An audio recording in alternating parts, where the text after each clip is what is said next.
Dreamweaver, Chapter 19. Minakins. Ainsley held onto Eva's cold, limp body. How long had they been like this? Each second was too long, and he yearned to hear her voice again. Each moment that passed only reminded him of her loss.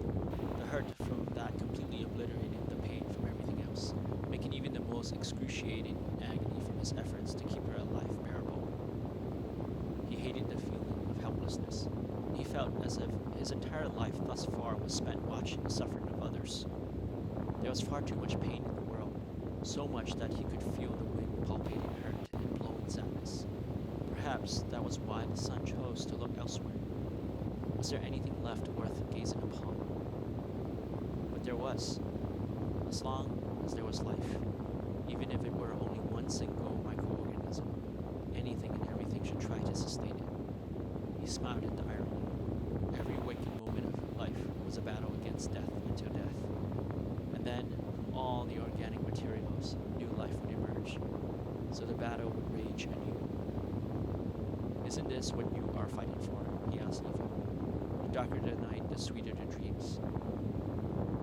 A brush of hot desert wind blew against their wagon, and he hugged her to his bosom to protect her delicate features from the harsh, grating sand. Ainsley had never held anyone that closely, and the scent of Eva was fragrantly intoxicating. He felt the desert heat burn keenly against his flesh, titillating the skin wherever the wind caressed. He expected the gusts to abate, but instead they grew hotter and stronger. Squinting against the blasts of wind and sand, he looked in front but couldn't make out a thing except swirls of sand rising like steam from the ground into the air. "What's going on?" he asked. Isaac's muffled reply came through his scarfed face. "Don't know." Ainsley looked at Priscilla and saw terror in her eyes. Something was wrong. "Priscilla!" he shouted through the shrill cry of the wind. Surprisingly, she heard him and turned his way. "Are we lost?" Her eyes shook unsteadily. She mumbled something, but the angry gusts stole it away. He motioned for her to come to the back, and slowly she made her way to him. "We should be here," she uttered. "What do you mean?" he shouted into her ear. "We were supposed to follow the old coastal highway that crosses through the Twin Peaks and meanders back toward the coastline. We crossed the Twin Peaks a long time ago," she yelled back. The wagon jolted and she tumbled into Ainsley. The sandstorm was gone, and they were no longer moving. Isaac removed his scarf as he turned to them. "We're in the wrong place," he said, loud and clear. Before them lay the dry expanse of hardened soil that cracked under the belching heat. But the area within the eye of the storm was more than just an empty wasteland. Large collections of vehicles piled haphazardly about like in a junkyard. From the ground rose a tall white pillar. "Oh no," Priscilla gasped. "What is that?" Ainsley asked as he began to harness Eva to himself after sensing the oncoming danger from Priscilla's voice. "This is where the offert goes." Priscilla touched the pillar and shrank away. Ainsley already knew calcium phosphate. The ground suddenly growled and swelled, threatening to swallow them.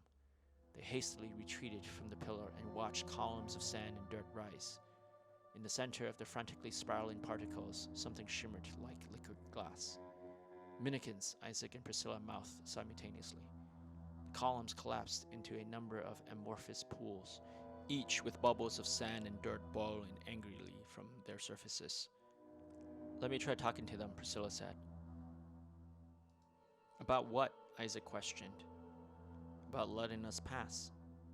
"I don't think they can be reasoned with," Ainsley said. "They must. For years we have given them offerings."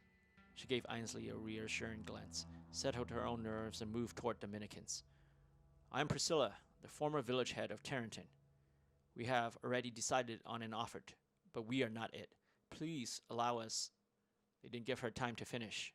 Several of the pools coalesced and rose like a tidal wave, belching in a stream of high-speed debris.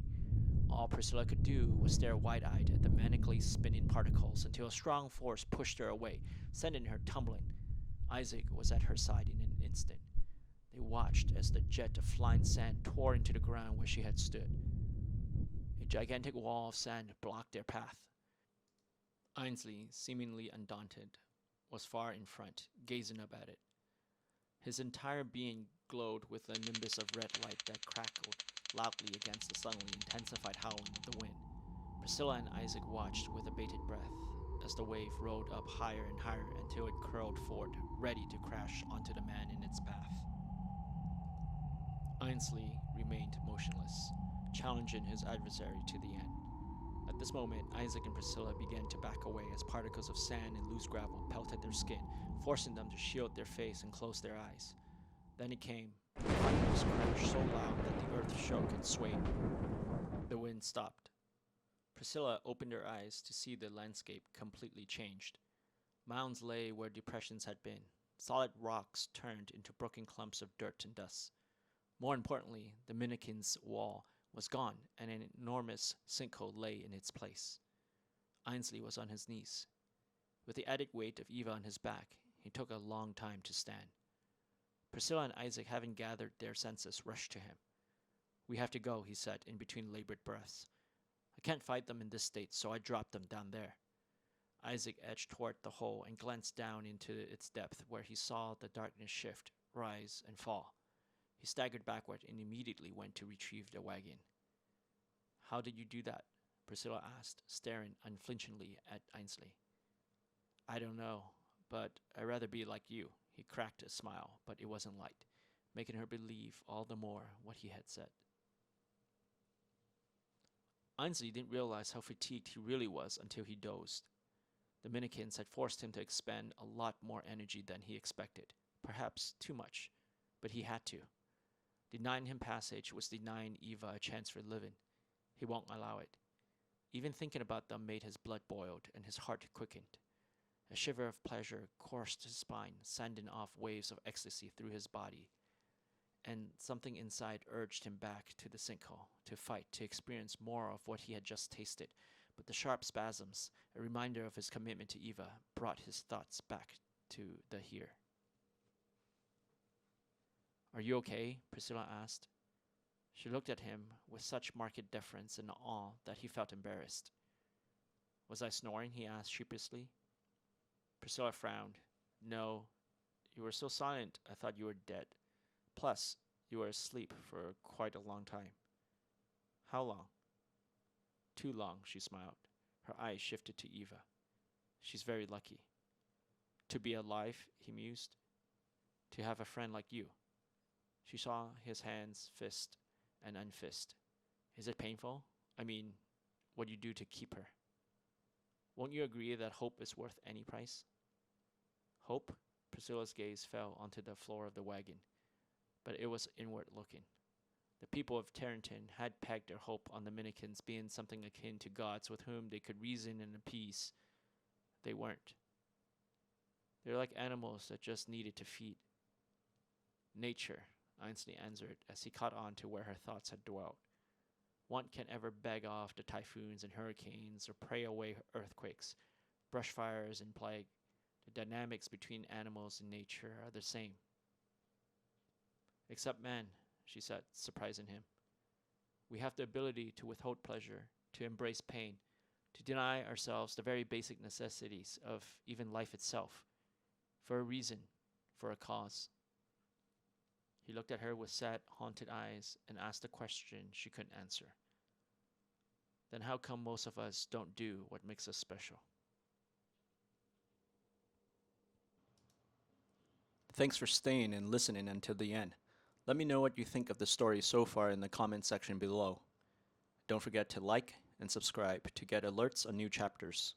Also, if so inclined, you can buy me coffee or preferably boba on Ko-fi. Link in the description below. Thanks for tuning in and see you next week.